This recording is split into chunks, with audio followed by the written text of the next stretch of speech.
সিয়াম সাধনার মাস মাহে রমাদান। রহমত, মাগফিরাত, বরকত ও নাজাতের বার্তা নিয়ে আবারও আমাদের মাঝে সমাগত পবিত্র মাহে রমাদান। চাঁদ দেখার মধ্য দিয়ে সূচিত হয়েছে সংযম, আত্মশুদ্ধি ও তাকুয়ার এক মহিমান্বিত যাত্রা।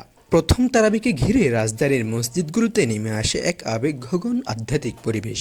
সন্ধ্যা নামতে দলে দলে মুসল্লিরা ছুটে আসেন মসজিদে। কারো হাতে জায়নামাজ, কারো ঠোঁটে দোয়া, চোখে মুখে প্রত্যাশার আলো। ইমামের কণ্ঠে পবিত্র কোরআনের তেলাওয়াত ধ্বনিত হলে চারদিকে ছড়িয়ে পড়ে গভীর প্রশান্তি।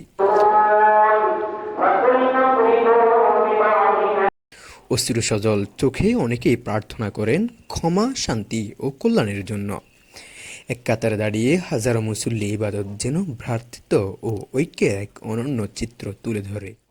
রমাদান আমাদের মনে করিয়ে দেয় দুনিয়ার সব ব্যস্ততার মাঝেও আল্লাহর স্মরণই সবচেয়ে বড় শান্তি।